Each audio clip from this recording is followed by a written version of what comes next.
Previously on the Leaky Bucket podcast. I had a small team of 4 designers and coders by the end of it. And then just one day literally it was just, I found I was working all hours under the sun just to try and sort of, keep the thing moving forward efficiently and well, delivering the best possible service, and products that we could to our clients. And I just massively unfulfilled. I'd done it for 12 years. I put in my shift, too many late nights and a slightly dysfunctional team. And one day I was at my cycling buddies and I just had an epiphany. I was just like, you know what? I don't want to do this anymore. I can't somebody asked me, could you see yourself doing that for the next 10 years? It's like, absolutely not. I can't even see myself doing it for another year. And I went home to my wife, who was 8 months pregnant. She's got a big bum, and said, darling, I've got some news for you. I'm going to close the agency down. I've had enough of it.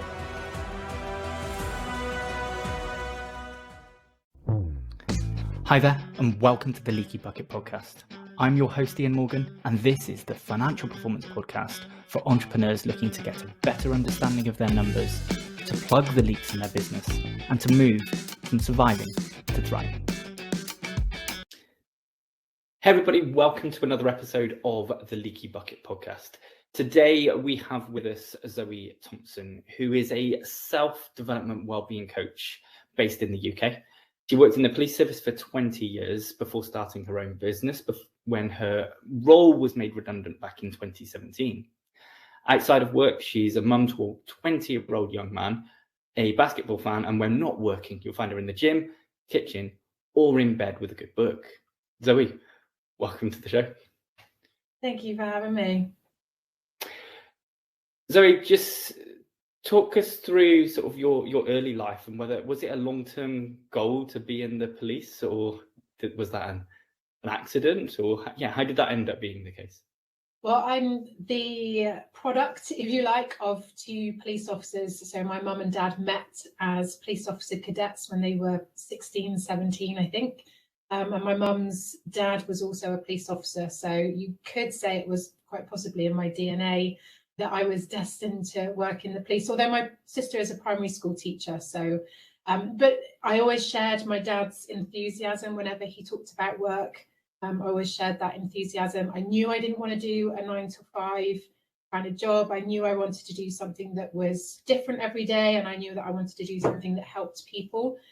So the police felt like quite an obvious choice. I kind of grew up in that environment, really. And so from as young as I remember, that was what I wanted to do. I didn't actually get into the police as a police officer. I failed one of the recruitment assessments, but was already working there as a civilian. And so ended up 20 years in the organisation in a variety of different civilian roles. So I was very fortunate that I got to do a lot of the jobs that were always done by police officers that are now done by civilian staff. And so I got to have the career of a police officer without actually being a police officer. So it kind of worked out that way. And it was what I had always wanted to do.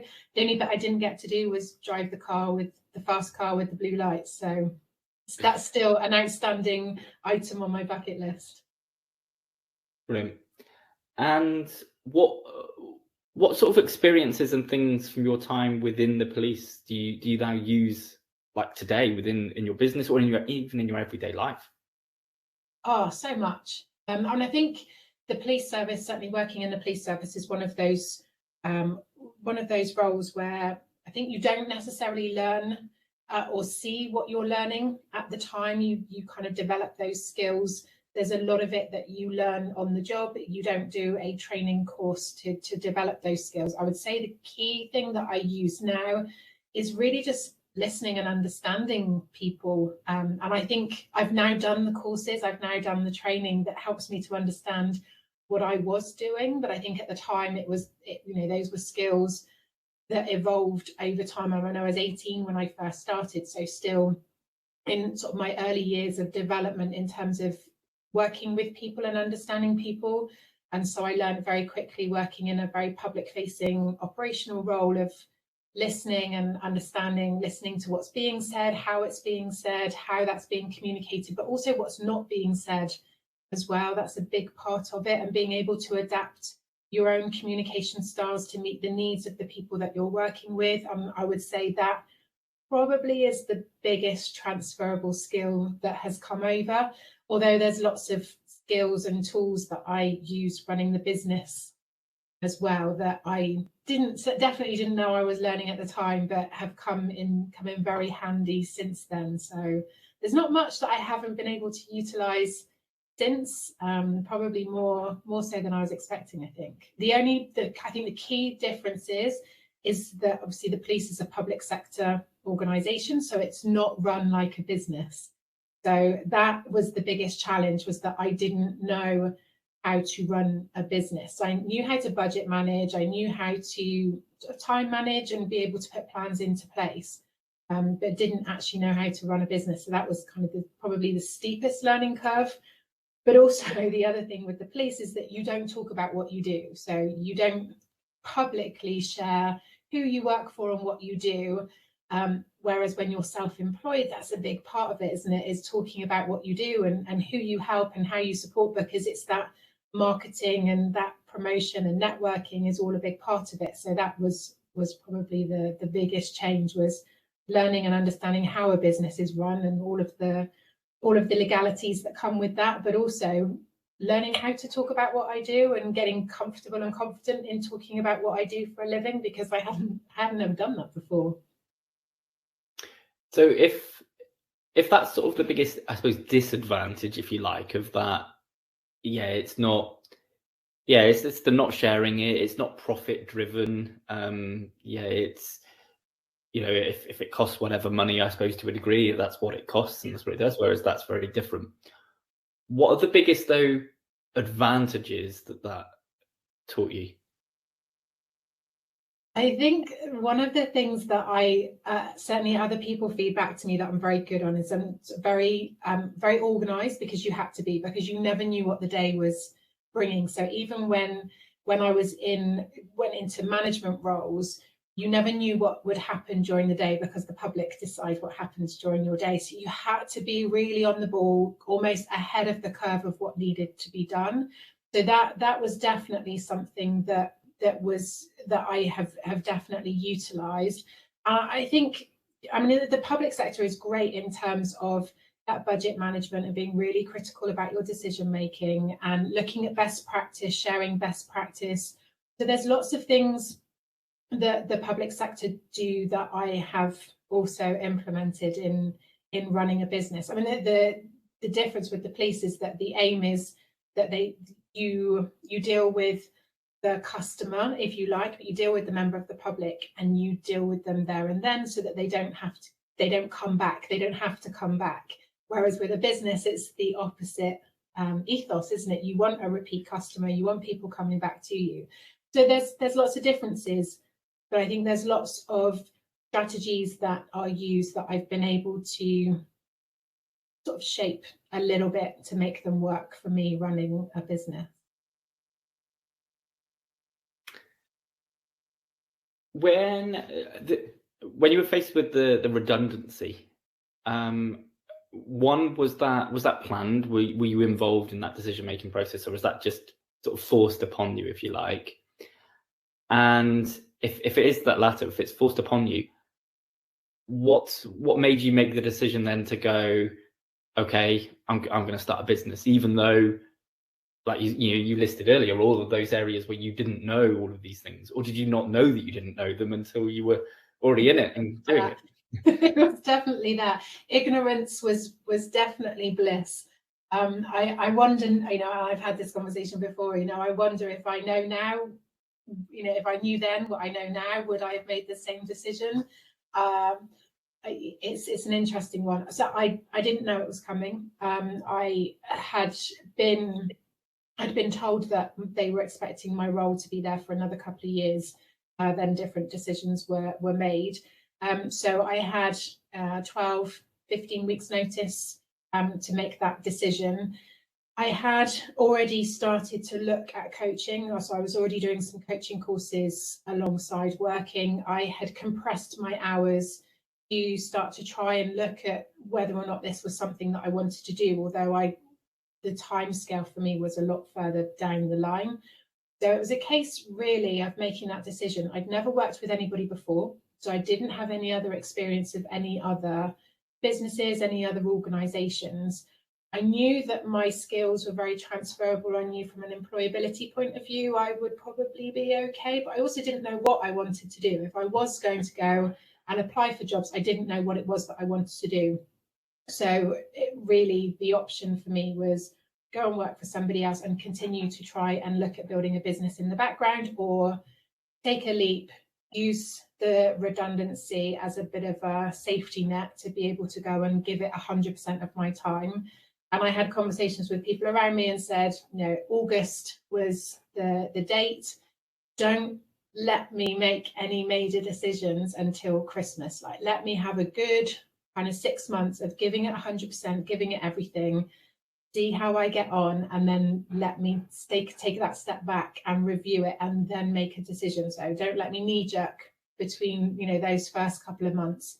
Let me get a feel for it before I make any decision.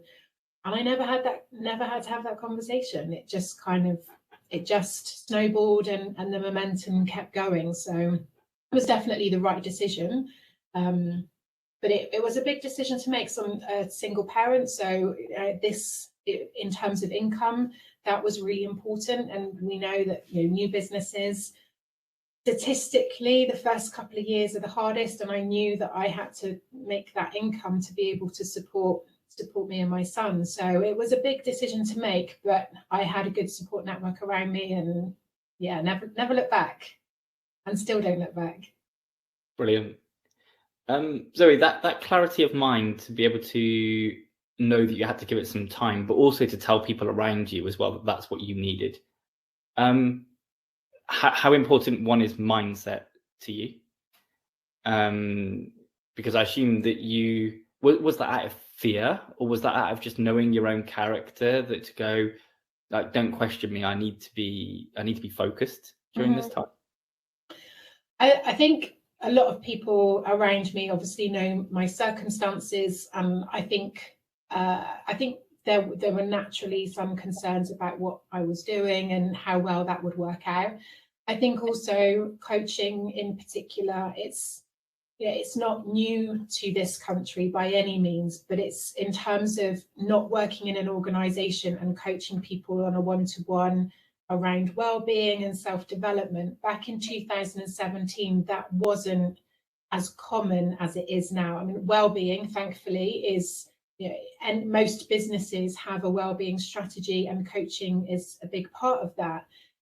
But that wasn't the case back in 2017. And I think a lot of people around me, not so much that they didn't think that I was capable, but more of, are you sure this is the right arena of area of business to go into? So I think it really was just us telling people what support I needed from them, and just being really clear about that. Even though I wasn't quite sure what it was that I needed, I just knew that I needed that time to be able to give it 100% and see what happened, and then kind of review it. It's always difficult, isn't it? Because I was going into the unknown. I really, really didn't know. And I worked my notice period watching webinars from HMRC, corporate, Companies House, and trying to understand what I needed to do to run a business. So there was so much to learn, but I think that worked out to my advantage because I didn't know. So it was just a case of jumping in feet first and making it work and working it out as I went along, which I think the police service is great for that, because that's very much how the police service works. You don't have all of the information to make the decision. You make the decision with the information that you've got, and then when more information comes in, you make a different decision. So that played out really well for me.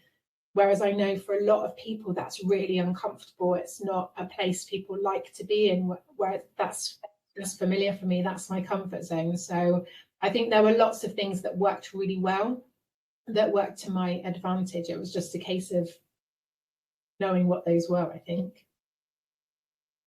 Do you find, so we do a fair bit of coaching around people of the decision of no decision. Do you find then with your sort of police service background, that then that isn't a challenge or a problem for you? Like, you always can make a decision? Yeah, I mean, there's so the police use a national decision-making model. So they have their own model that they use for making decisions, and not making a decision is an acceptable decision to make. But I think for a lot of situations with the police is that a decision has to be made with the information that you have. And so you take what you do know into consideration and make a starting point decision, and then you make more decisions as you go through.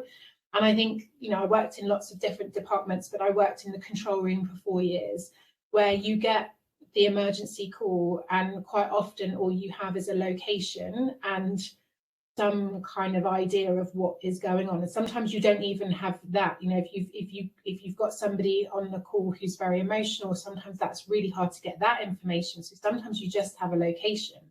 Do you have to make a decision with very, very minimal information? And then as more information comes through, as more calls come through, you then reassess, make different decisions. So not doing anything is not in my nature, if you like. It's not a learned response for me. It's I'm quite quick to say, right, let's just work with what I've got, let's make a decision, and then when more information comes in, I'll see whether or not a different decision has to be made. So I think it's definitely a learned behavior, because I was, like, as I said, I was 18 when I started working there. So it was a very influential time in terms of learning how to respond to things. So I think it's worked really well. It's worked to my advantage.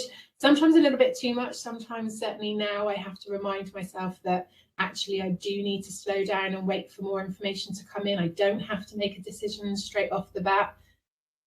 But for the majority of the time, it's an advantage. During that first 6-month window that effectively you'd given yourself, you said things, you said, I think your words were, you didn't look back. Were there periods of time, though, during that where you were questioning and going, well, is this the right thing? Because obviously you don't make that decision and leave, and then that's it. Tomorrow you've got all the clients you need to pay, all your bills and do everything. Were there times where you questioned whether this was the right thing? Or did you literally put this, I'm not questioning it until 6 months?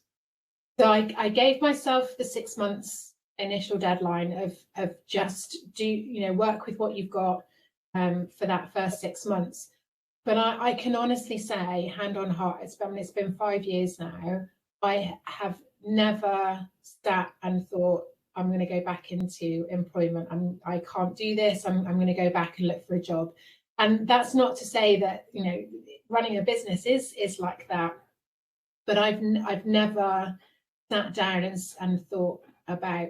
I don't think I've even got to the point where I've seriously considered even given it more than a couple of minutes of thought.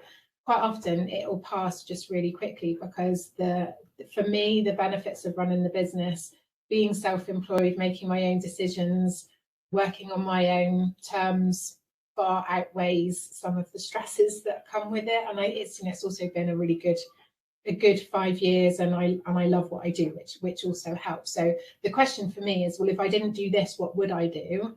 And I don't have an answer for that. So I don't have an option B that I would seriously consider. So no, I've not looked back. I mean, I work with people, and I meet people through business and business networking who I know face that decision, or certainly consider that decision frequently.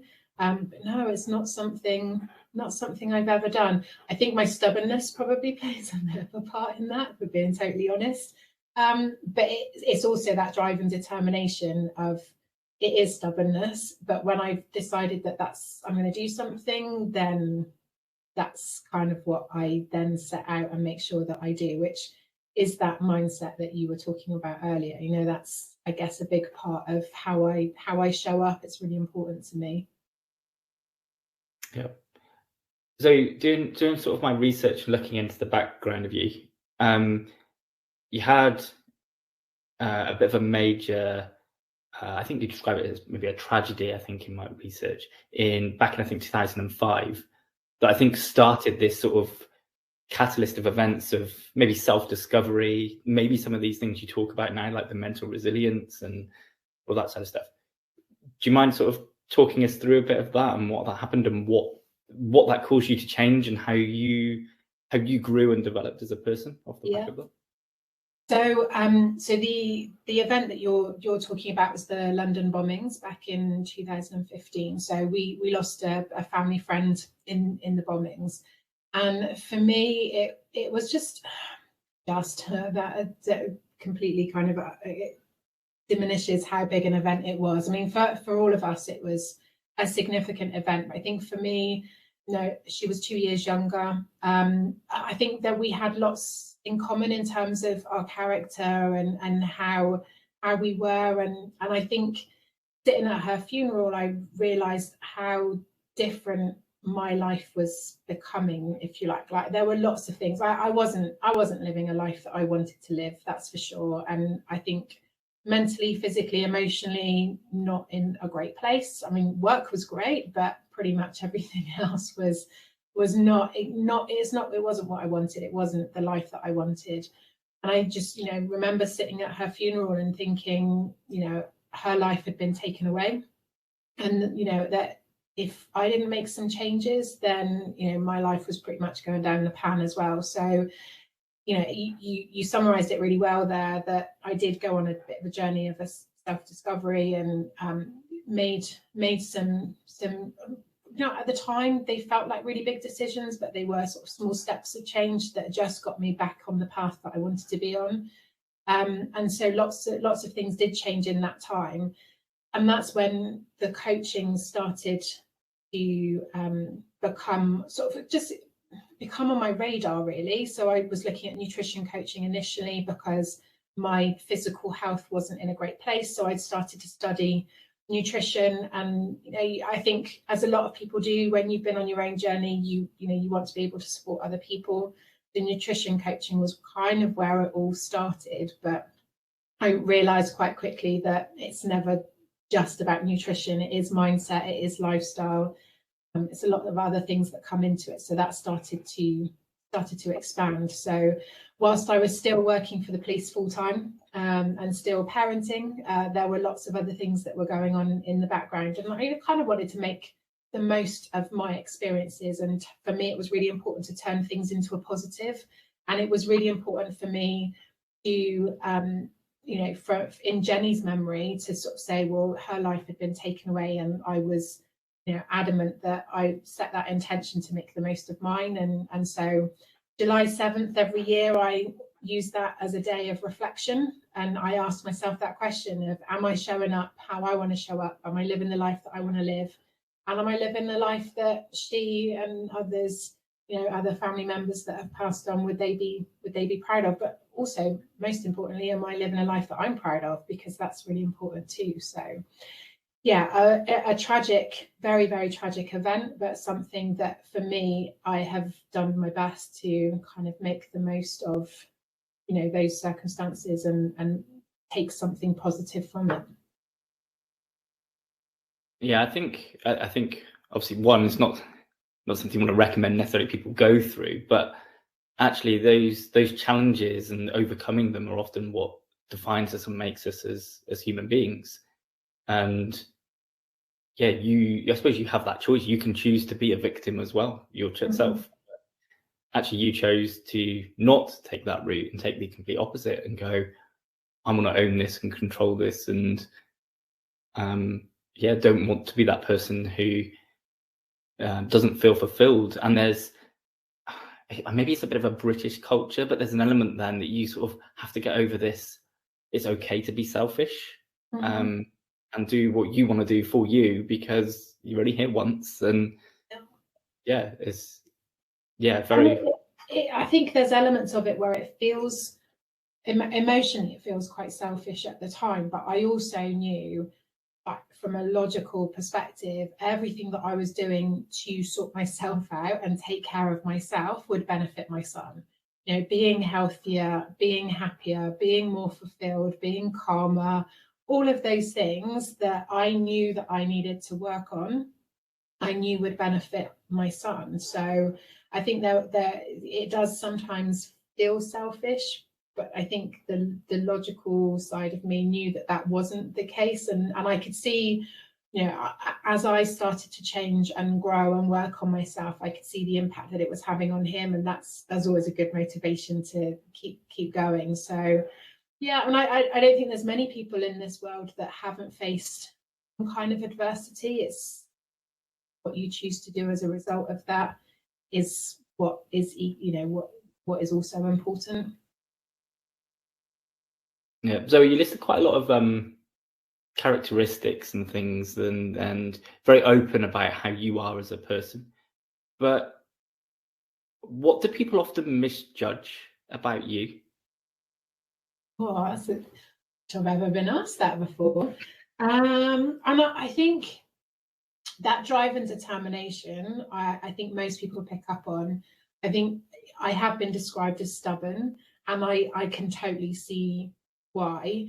Not always in a negative way. I think sometimes people will say, she's really stubborn, but quite often that's from the perspective of, once she's set her mind to do something, there's kind of no stopping her, which I think can be seen as both positive and negative. I'm an introvert, which most people are quite surprised about because of the work that I do, because of because I enjoy being with people, but actually when my peopling is done, I like to sit in a room by myself with a book and have people free time. So that quite often surprises people. It's weird, isn't it, misjudgment? Because I don't know that you always hear about it. So I would always be interested to hear what other people would say. Yeah, it's an interesting one. I think that the drive and determination, I think some people are see it as a real positive, and I think quite often people see that as inspiring. Feels like not the right word to use, but I think some people are inspired by it and some people perhaps feel intimidated by it because it's so different to how they would approach things. And I think so. I'm 43. Things aren't going to change that much. I think my awareness over the years has definitely increased, and I certainly know where the areas are that I want to work on. But we're all a work in progress. I don't think anybody out there is perfect. And I think within the coaching industry, there's we don't have all of the answers. We don't have it all together. And if anybody is telling you that they do, then something is not right, because I'm very open with the people that I work with, especially when I'm running self-development programs. I'm very open with people when, about my own experiences or the things that I'm working on too. And if people ask me a question and I say, actually, I haven't worked that bit out yet, I will tell them, and I'll talk through, how I'm trying to work on it. But ultimately, it's about their journey too and the decisions that they want to make of what's best for them. So yeah, that's a great question. There's part of me that feels now that I would love to know what people think, but I guess it's that quote, isn't it, of what other people think about you is also none of your goddamn business. So yeah. But it would be interesting to hear for sure. Yeah. So I sort of got the impression then that for you, integrity is very, very important. Have you got any other sort of key values in that you live by? So my core values are positivity, making a difference, and continuous improvement. Those are the three things that are really important to me, and I think that would definitely show in the work that I do, and certainly the positivity is really important. Hey there. Really sorry for interrupting, but I really wanted to let you know about some amazing bonus content we have available for you. You see, not only do we record behind the scenes, but also we go deeper into some of the key topics that come up during the conversation. Now, you can find out more about this and access all of it free of charge over on Facebook. Just search for the Leaky Bucket Podcast Community.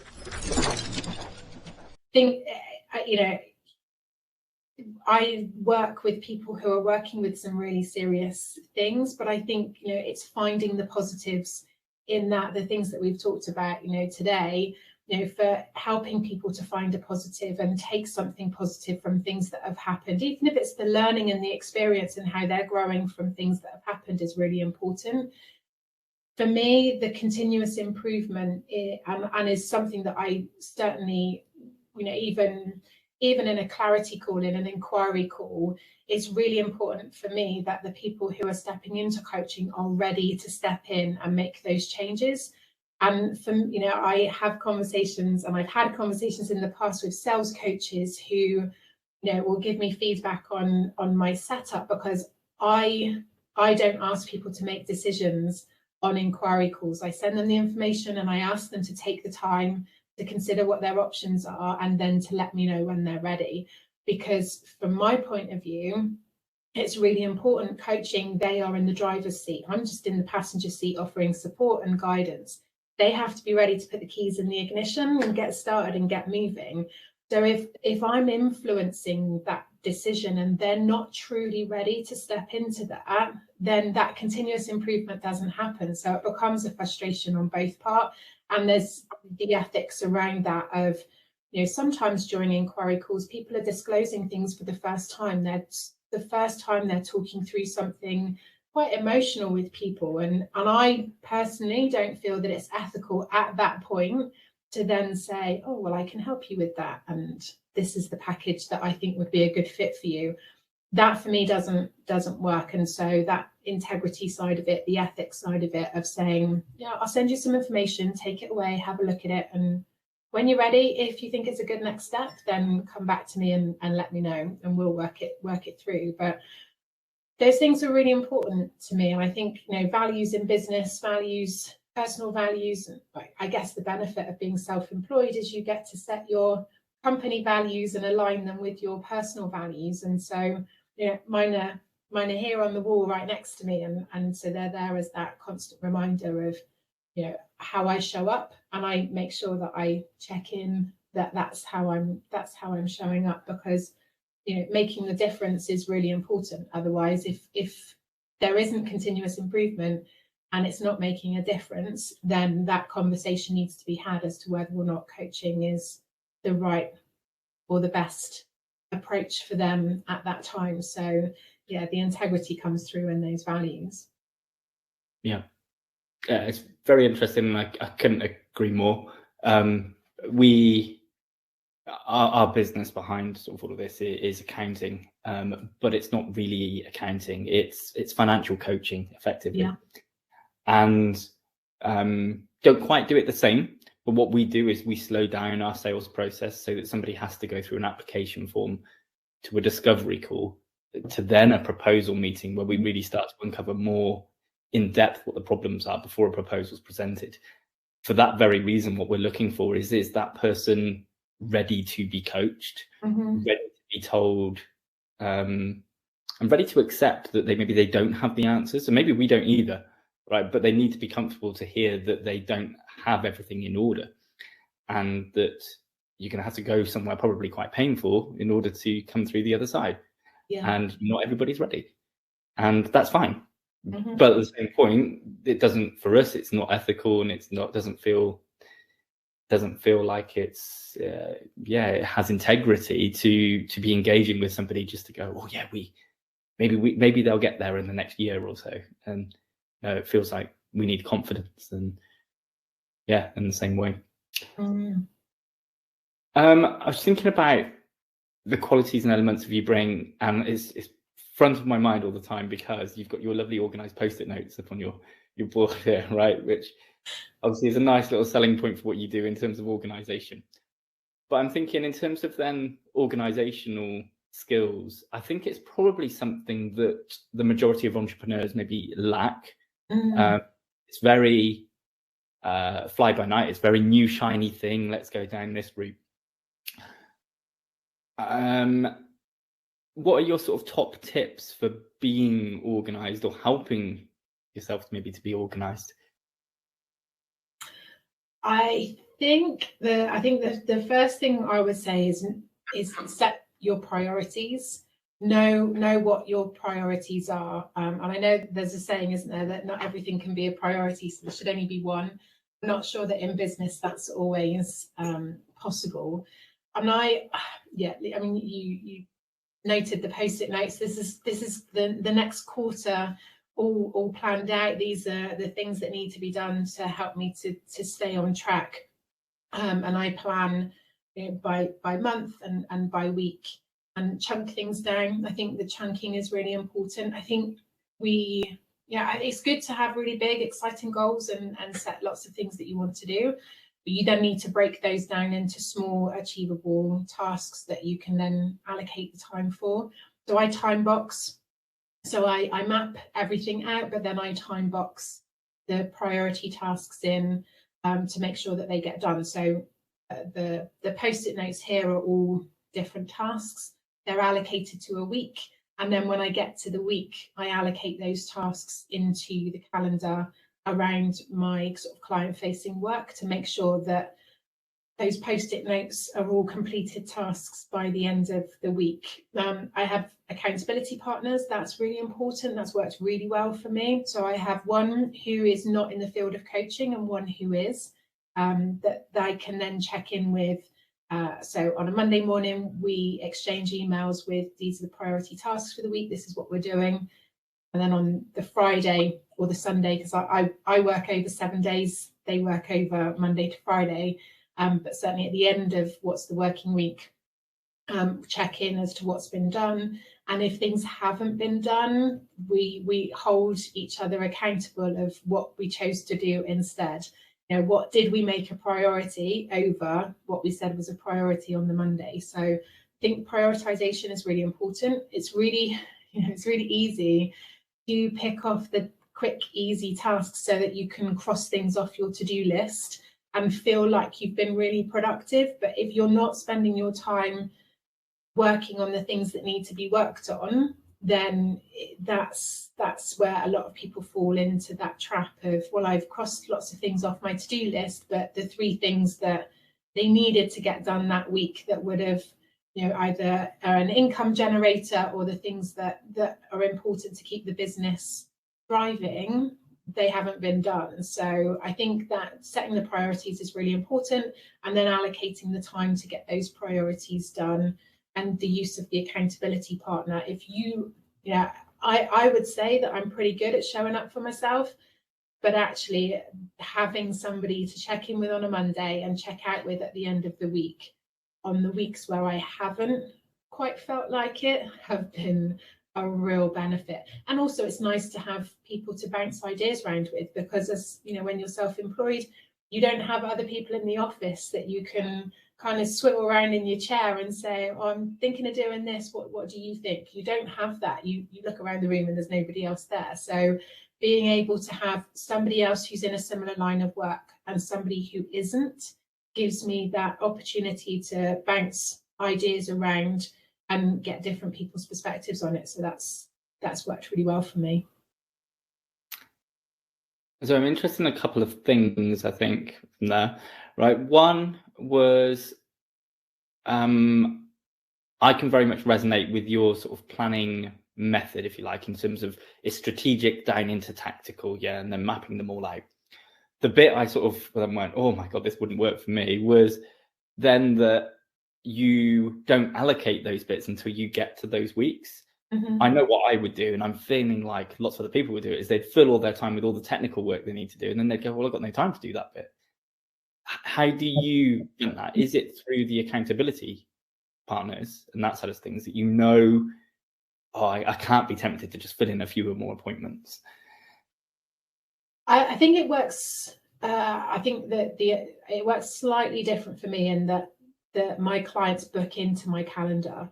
So I work over 7 days and I work evenings. So my days off are blocked out.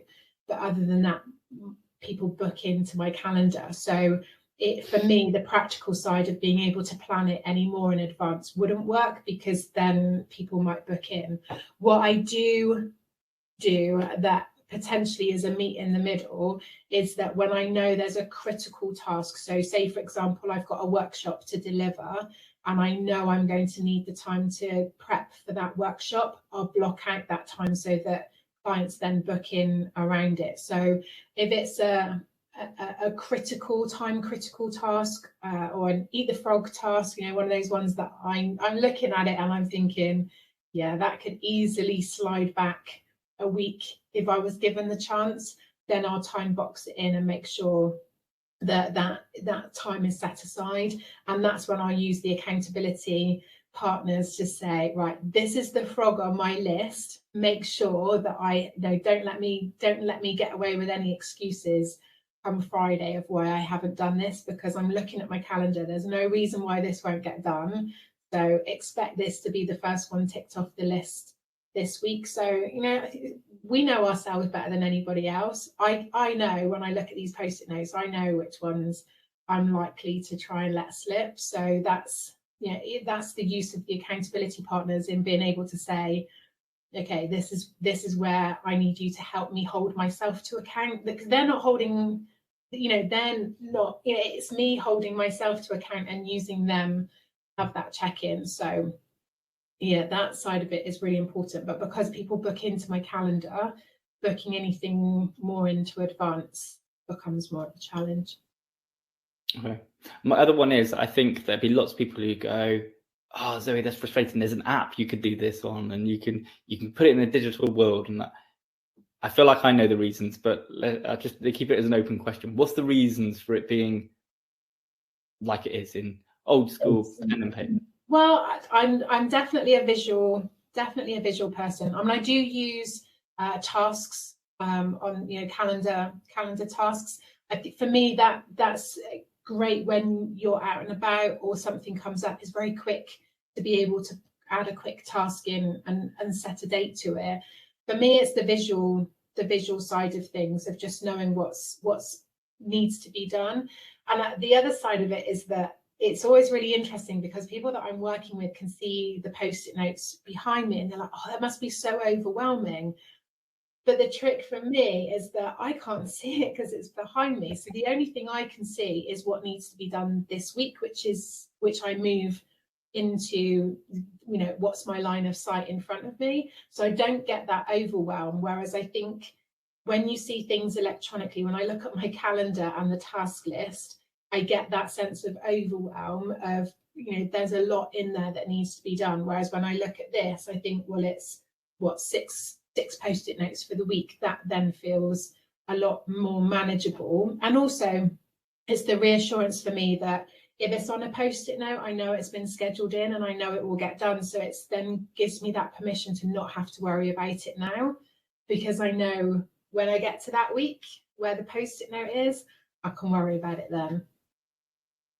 Brilliant. So I think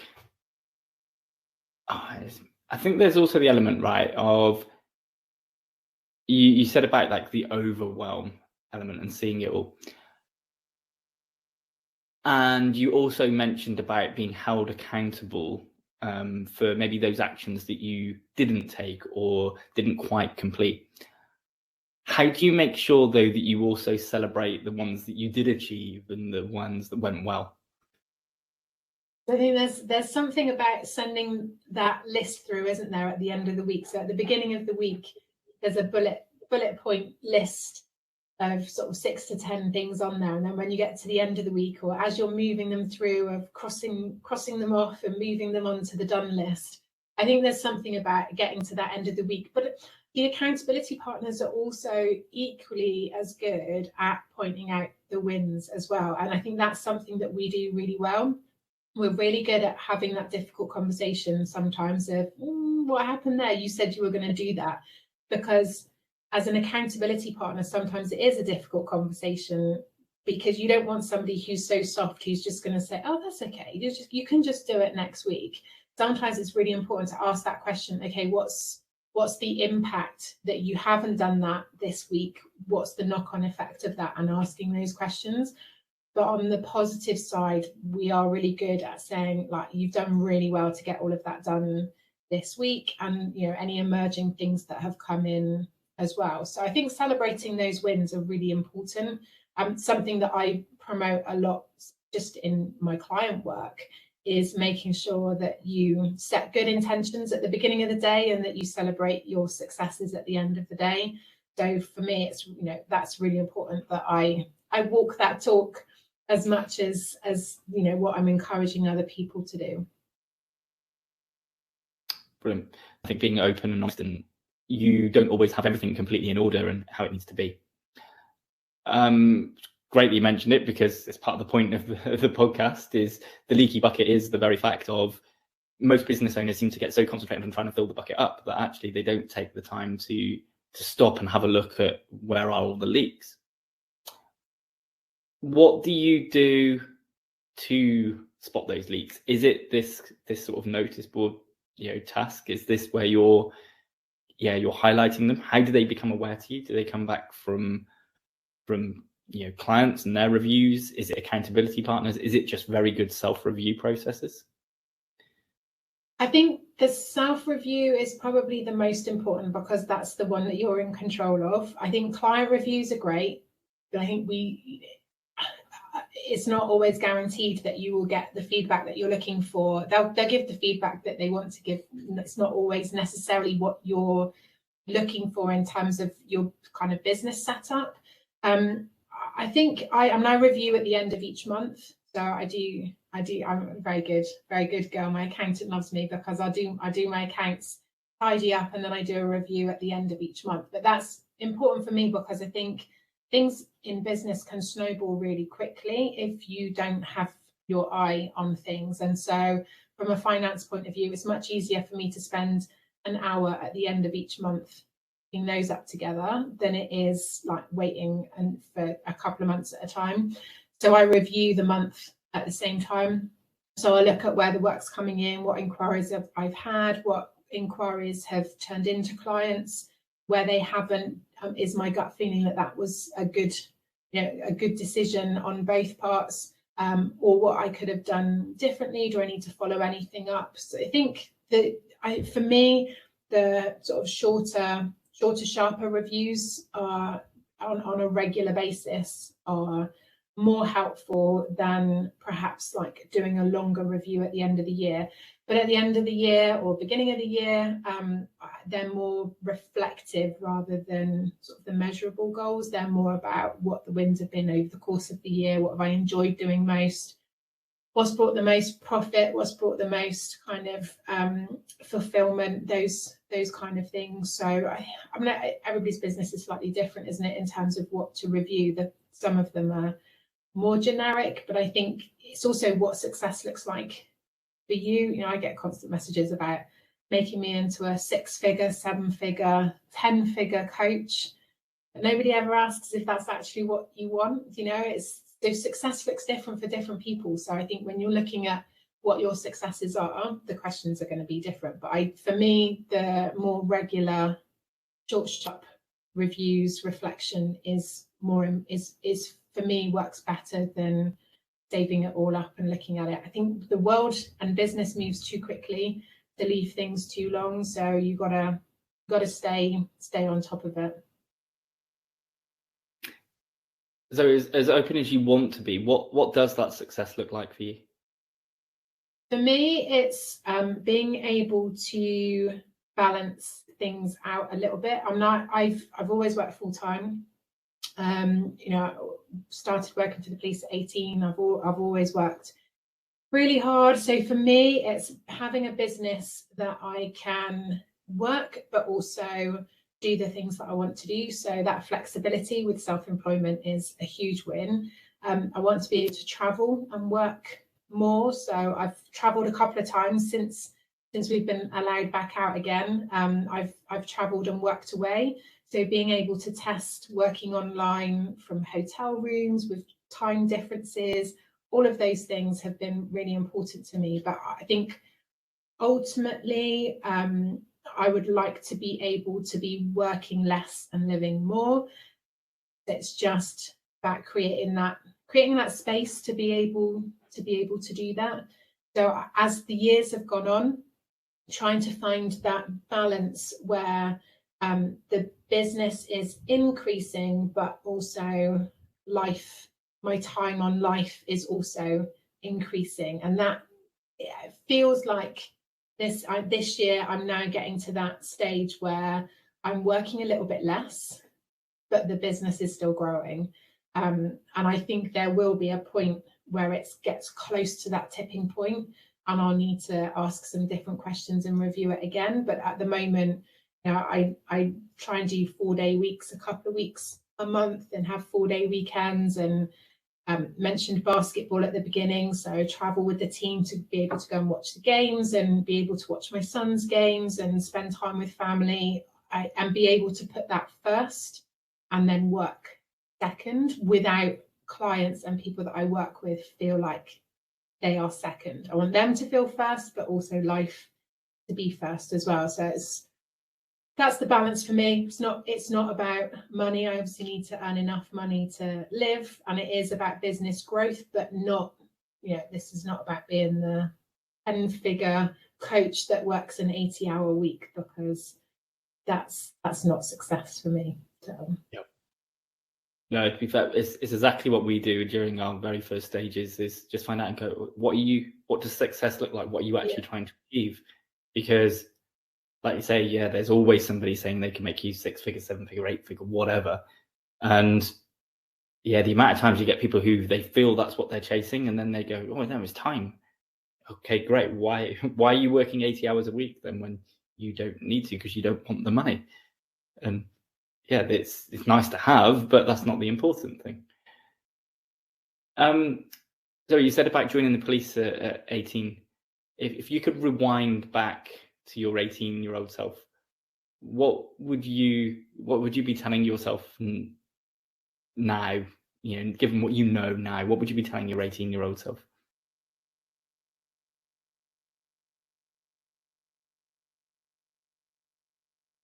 Such a great question.